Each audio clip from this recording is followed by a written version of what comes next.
कार्तिक शुक्ल पक्ष की एकादशी को देवउठनी एकादशी कहा जाता है। इस दिन की कथा इतनी पावन है कि इसे सुनने मात्र से 100 यज्ञों का फल प्राप्त होता है। कहा जाता है कि यह वही दिन है जब स्वयं भगवान श्री हरि विष्णु, जो 4 महीने तक योग निद्रा में रहते हैं, आज के दिन प्रातःकाल ब्रह्म मुहूर्त में अपने दिव्य शेष शैया से जागते हैं। 4 महीने पहले आषाढ़ शुक्ल एकादशी के दिन वे निद्रा में गए थे, जिसे देवशयनी एकादशी कहा जाता है, और आज कार्तिक शुक्ल एकादशी को वे जागृत होते हैं, इसलिए इस दिन को प्रबोधिनी एकादशी भी कहते हैं। जब भगवान विष्णु योग निद्रा में जाते हैं तो इस अवधि में सभी शुभ कार्य जैसे विवाह, उपनयन, गृह प्रवेश आदि वर्जित माने जाते हैं। लेकिन जैसे ही भगवान की निद्रा समाप्त होती है और वे जागते हैं, वैसे ही सभी शुभ कार्यों का आरंभ हो सकता है। इसी दिन से तुलसी विवाह का महापर्व आरंभ होता है और समस्त लोकों में हर्ष फैल जाता है। कथा के अनुसार एक समय की बात है, सृष्टि के पालनकर्ता भगवान विष्णु क्षीर सागर में शेषनाग की शैया पर योग निद्रा में लीन थे। उनके 4 महीने के विश्राम के समय देवता, शिष्य, मुनि सभी अपनी अपनी साधनाओं में लगे रहे। लेकिन जैसे जैसे समय बीतता गया, धरती पर अधर्म और कलुषता बढ़ने लगी। वर्षा कम हुई, फसलें सूखने लगी, प्रजा दुखी हो गई। तब सारे देवता भगवान ब्रह्मा के पास गए और कहा, हे प्रजापति, प्रभु विष्णु योग निद्रा में हैं, जब तक वे नहीं जागेंगे तब तक धरती पर संतुलन नहीं लौटेगा, कुछ उपाय कीजिए।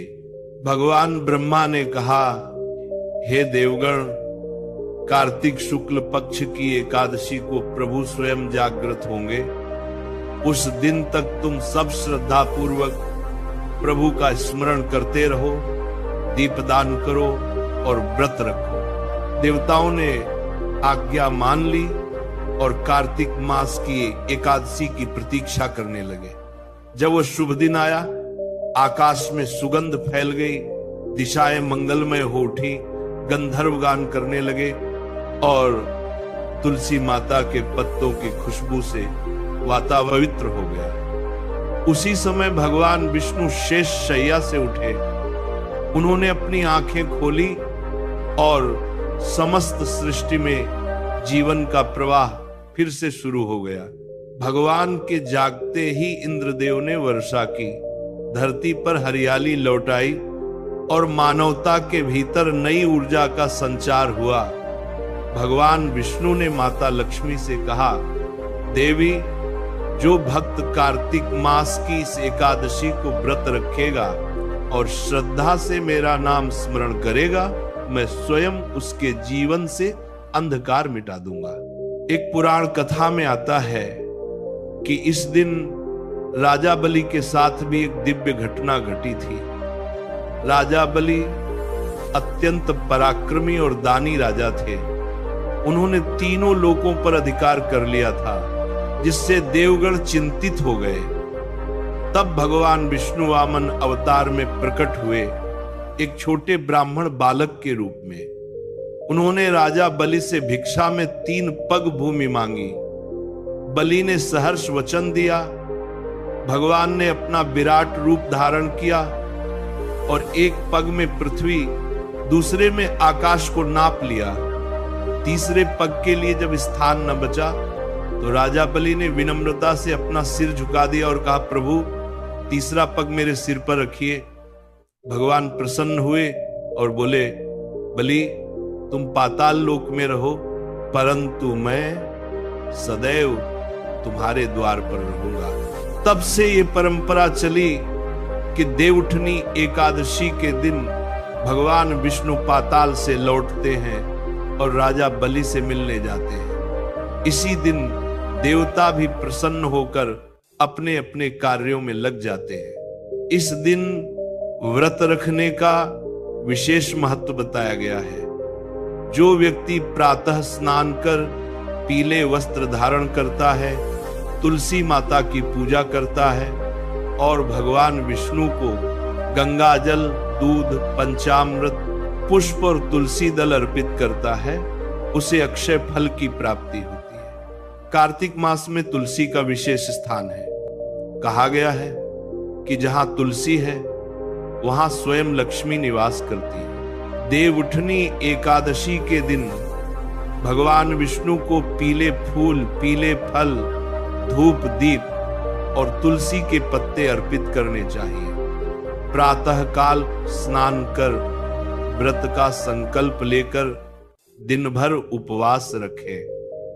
रात्रि को भजन, कीर्तन और जागरण करें। अगले दिन द्वादशी को व्रत का पारण तुलसी के पत्ते और जल से करें। इस व्रत से पाप नष्ट होते हैं, रोग मिटते हैं और धन धान्य की वृद्धि होती है। कहा जाता है कि इस दिन जो व्यक्ति अपने घर में तुलसी विवाह का आयोजन करता है, उसके घर में स्थायी रूप से सुख और समृद्धि का निवास होता है।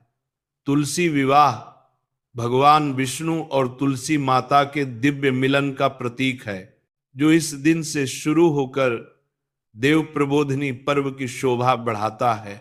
कथा में यह भी कहा गया है कि जो भक्त इस दिन दीपदान करता है, विशेषकर तुलसी के पौधे के पास और भगवान विष्णु के मंदिर में, उसके जीवन में कभी अंधकार नहीं आता।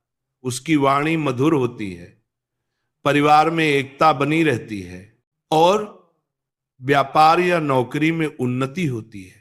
देव उठनी एकादशी का यह व्रत केवल उपवास का प्रतीक नहीं, बल्कि यह आत्मा की जागृति का दिन है। जैसे भगवान विष्णु 4 महीने की निद्रा से जागते हैं, वैसे ही इस दिन हमें भी अपने भीतर के अज्ञान से जागना चाहिए। भगवान कहते हैं, हे मनुष्य, मेरे जागने का अर्थ है तुम्हारे भीतर का प्रकाश फिर से जगना। कथा में माता लक्ष्मी कहती हैं, जो व्यक्ति कार्तिक शुक्ल एकादशी को प्रभु की आराधना करता है, वह कभी निर्धन नहीं होता। उसके घर में हमेशा अन्न, धन और संतोष का प्रवाह रहता है। नामिका आरूपसी, इस व्रत की रात्रि को विशेष महत्व है। इस रात को जागरण कर भगवान विष्णु के नाम का स्मरण करना 1000 गायों के दान के बराबर फल देता है। जो भक्त इस दिन एक दीपक तुलसी के पास और एक दीपक शयन कक्ष में भगवान के नाम से जलाता है, उसके घर से दरिद्रता सदा के लिए दूर हो जाती है। भक्तों का यह अनुभव है कि इस दिन जो भी मन से सच्चे भाव से प्रार्थना करता है, उसकी हर मनोकामना पूरी होती है।